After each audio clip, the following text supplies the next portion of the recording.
दुनिया का एक ऐसा कॉन्टिनेंट जहाँ कोई कंट्री रूल नहीं करती, ना अमेरिका, ना रसिया, ना चाइना और ना ही इंडिया। ये जगह अर्थ का सबसे मिस्टीरियस कॉन्टिनेंट है। यहाँ जहाँ मिलिट्री अलाउड नहीं है, माइनिंग इलीगल है और किसी भी कंट्री का ऑफिशियल ओनरशिप नहीं है। लेकिन सबसे शॉकिंग बात यह है, इस कॉन्टिनेंट के नीचे ट्रिलियन डॉलर्स की नेचुरल रिसोर्सेज छुपे हो सकते हैं, फिर भी कोई इसे अपना क्यों नहीं बनाता। आखिर अंटार्कटिका का असली मालिक कौन है?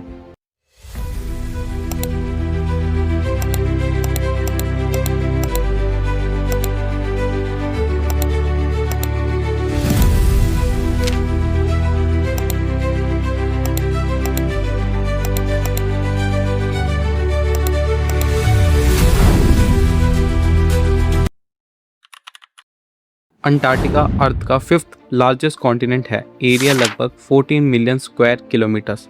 यहाँ टेम्परेचर -89 डिग्री सेल्सियस तक रिकॉर्ड हो चुका है।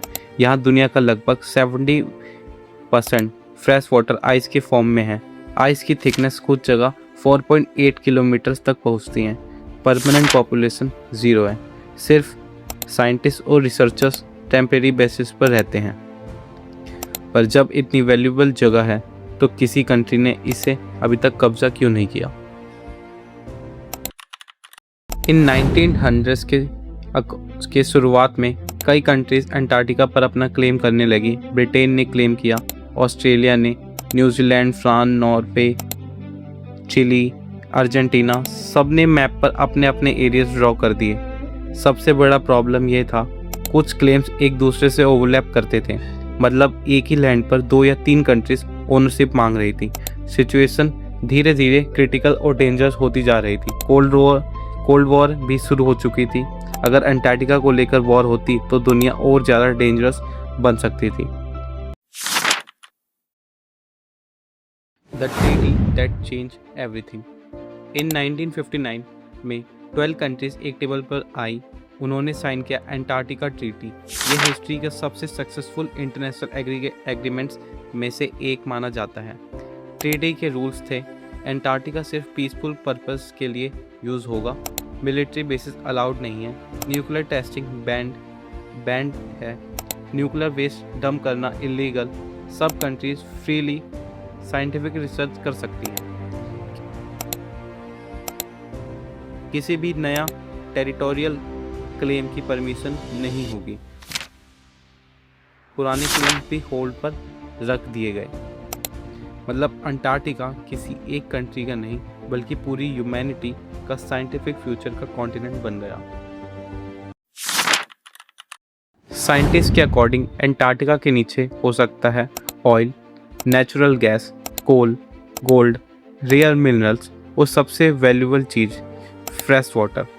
अगर अंटार्कटिका की सारी आइस मेल्ट हो जाए तो सी लेवल लगभग 58 मीटर तक बढ़ सकता है। इसलिए अंटार्कटिका सिर्फ एक कॉन्टिनेंट नहीं, पूरी अर्थ का क्लाइमेट कंट्रोलर भी है। क्या फ्यूचर में कंट्रीज फाइट कर सकते हैं अंटार्कटिका के लिए? जैसे जैसे दुनिया में रिसोर्सेज कम होंगे वैसे वैसे अंटार्कटिका और वैल्यूएबल होता जाएगा। चाइना, अमेरिका, रसिया, इंडिया और दूसरी कंट्रीज यहाँ रिसर्च स्टेशन बना चुकी हैं। ऑफिशियली सब रिसर्च कर रहे हैं, लेकिन एक्सपर्ट मानते हैं फ्यूचर में अंटार्कटिका को लेकर जियोपॉलिटिकल टेंशन बढ़ सकती है।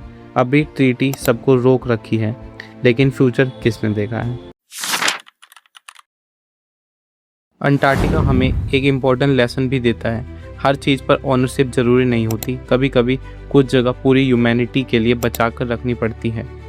ये कॉन्टिनेंट सिर्फ आइस का डेजर्ट नहीं, ये अर्थ का फ्यूचर प्रोटेक्ट करता है और शायद इसी वजह से आज भी अंटार्कटिका किसी एक देश का नहीं बल्कि हम सबका है।